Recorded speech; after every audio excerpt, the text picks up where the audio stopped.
सुबोध नाम का एक व्यक्ति मंदिर में सेवक था। वह भगवान विष्णु का भक्त था। उसका काम मंदिर की साफ सफाई करना था। भक्तों और श्रद्धालुओं द्वारा दिए गए दान में से थोड़ा बहुत उसे मंदिर के पुजारी द्वारा दे दिया जाता था। इसी से उसकी गुजर बसर चल रही थी। वह अपनी जिंदगी से बहुत परेशान और दुखी था। वह दिन भर भगवान से अपनी जिंदगी की गरीबी और दुखों की शिकायतें करता रहता था। एक दिन शिकायत करते हुए वह भगवान से बोला, भगवान जी, आपकी जिंदगी कितनी आसान है। आपको बस एक जगह आराम से खड़े रहना होता है। मेरी जिंदगी को देखो, मैं कितनी कठिन जिंदगी जी रहा हूँ। दिन भर कड़ी मेहनत करता हूँ, तब कहीं 2 जून की रोटी नसीब हो पाती है। काश मेरी जिंदगी भी आपकी तरह होती। उसकी रोज रोज की शिकायत सुनकर एक दिन भगवान विष्णु ने उसे दर्शन दिए और बोले, तुम जैसा सोच रहे हो वैसा नहीं है। मेरी जगह रहना बिल्कुल आसान नहीं है।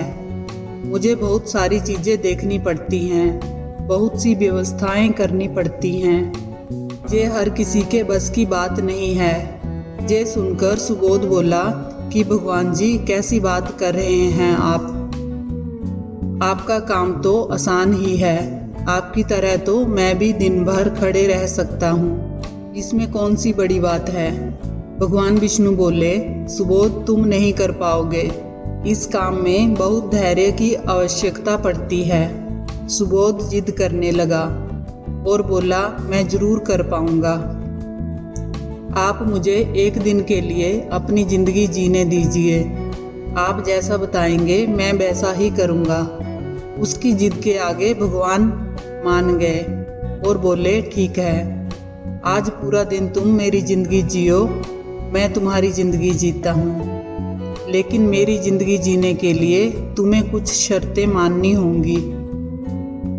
सुबोध बोला, मैं आपकी हर शर्त मानने के लिए तैयार हूँ। भगवान विष्णु बोले, ठीक है, तो ध्यान से सुनो। मंदिर में दिन भर बहुत से लोग आएंगे और तुमसे बहुत कुछ कहेंगे। कुछ तुम्हें अच्छा बोलेंगे तो कुछ बुरा बोलेंगे। तुम्हें हर किसी की बात चुपचाप एक जगह मूर्ति की तरह खड़े रहकर धैर्य के साथ सुननी है और उन पर कोई प्रतिक्रिया नहीं देनी है। सेवक मान गया। भगवान ने और उसने अपनी जिंदगी एक दिन के लिए आपस में बदल ली। सेवक भगवान की जगह मूर्ति बनकर खड़ा हो गया। भगवान मंदिर की साफ सफाई का काम निपटाकर वहां से चले गए। कुछ समय बीतने के बाद मंदिर में एक धनी व्यापारी आया। भगवान से प्रार्थना करते हुए वह बोला, भगवान, मैं एक नई दुकान खोल रहा हूँ। मुझे आशीर्वाद दीजिए कि ये दुकान अच्छी तरह चले और मैं इससे अच्छा मुनाफा कमाऊं। प्रार्थना करने के बाद जैसे ही वह प्रणाम करने के लिए नीचे झुका तो उसका बटुआ नीचे गिर गया। जब वह वहां से जाने लगा तो भगवान की जगह खड़े मंदिर के सेवक सुबोध के मन में आया कि उसे बता दे कि उसका बटुआ गिर गया है, लेकिन शर्त के अनुसार उसे चुप रहना था। इसलिए वह कुछ नहीं बोला और खामोश खड़ा देखता रहा। इसके तुरंत बाद एक गरीब आदमी वहां आया और वो भगवान से बोला, प्रभु, मैं बहुत गरीबी में जीवन काट रहा हूँ। परिवार का पेट पालना है, माँ की दवाई की व्यवस्था भी करनी है। मैं समझ नहीं पा रहा हूँ कि इतना सब कैसे करूँ।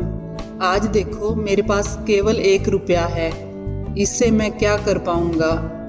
अब तो आप ही कुछ चमत्कार करो और मेरे लिए धन की व्यवस्था कर दो। प्रार्थना करने के बाद जैसे ही वह जाने लगा, उसे नीचे गिरा व्यापारी का वह बटुआ दिखाई दिया। उसने बटुआ उठा लिया और भगवान को धन्यवाद देते हुए बोला, प्रभु, आप धन्य हैं। आपने मेरी प्रार्थना इतनी जल्दी सुन ली। इन पैसों से मेरा परिवार कुछ दिन भोजन कर सकता है। माँ की दवाई की भी व्यवस्था हो जाएगी। भगवान को धन्यवाद देकर जब वह वहां से जाने लगा तब भगवान बने मंदिर के सेवक का मन हुआ कि उसे बता दे कि वह बटुआ तो व्यापारी का है, मैंने उसे नहीं दिया है, वह जो कर रहा है वह चोरी है। लेकिन शर्त के अनुसार वह चुप रहने के लिए विवश था, इसलिए मन मारकर चुपचाप खड़ा रहा। मंदिर में आने वाला तीसरा व्यक्ति एक नाविक था।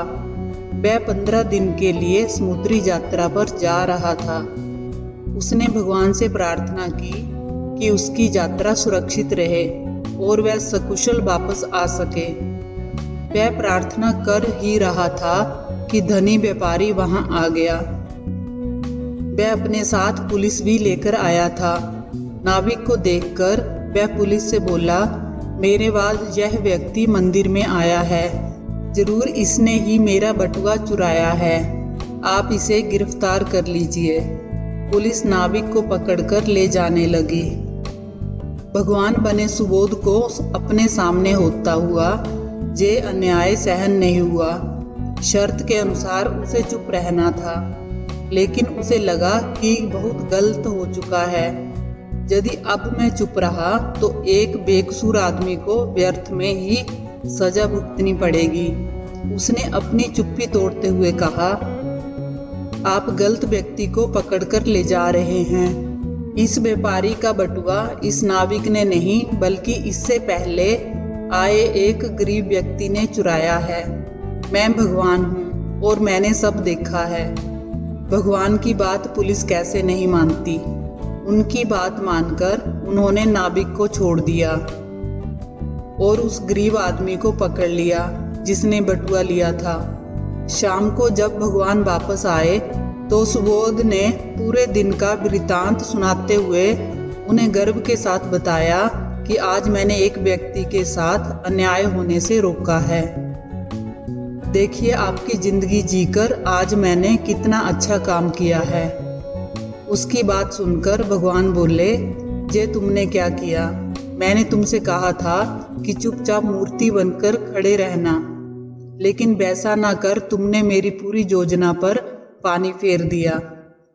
उस धनी व्यापारी ने बुरे कर्मों द्वारा इतना धन कमाया है, यदि उसमें से कुछ पैसे गरीब आदमी को मिल जाते तो उसका भला हो जाता और व्यापारी के भी कुछ पाप कम हो जाते। जिस नाविक को तुमने समुद्री यात्रा पर भेज दिया है, अब वह जीवित वापस नहीं आ पाएगा। समुद्र में बहुत बड़ा तूफान आने वाला है। यदि वह कुछ दिन जेल में रहता तो कम से कम उसकी जान बच जाती। सेवक को ये सुनकर एहसास हुआ कि वह तो बस वही देख पा रहा था जो उसकी आंखों के सामने हो रहा था। उन सब के पीछे की वास्तविकता को वह देख ही नहीं पाया था, जबकि भगवान जीवन के हर पहलू पर सोच विचार कर अपनी योजना बनाते हैं और लोगों के जीवन को चलाते हैं। साधारण मनुष्य भगवान की योजनाओं को समझ नहीं पाते। जब हमारे साथ कुछ गलत हो रहा होता है, हम अपना धैर्य खोकर भगवान को दोष देने लगते हैं। हम ये समझ नहीं पाते कि इन सब के पीछे भगवान की कोई ना कोई योजना छुपी हुई होती है। ऐसे समय में हमें भगवान पर विश्वास रखकर धैर्य धारण करने की आवश्यकता है। इसलिए चिंता ना करें। यदि आपकी मर्जी से कुछ नहीं हो रहा है तो इसका अर्थ है कि वह भगवान की मर्जी से हो रहा है, और भले ही देर से सही भगवान की मर्जी से सब अच्छा ही होता है। आपको ये कहानी कैसी लगी कमेंट करके ज़रूर बताएं। अच्छी लगी हो तो वीडियो को लाइक करें, चैनल को सब्सक्राइब करें। कहानी को अंत तक सुनने के लिए आप सभी का धन्यवाद।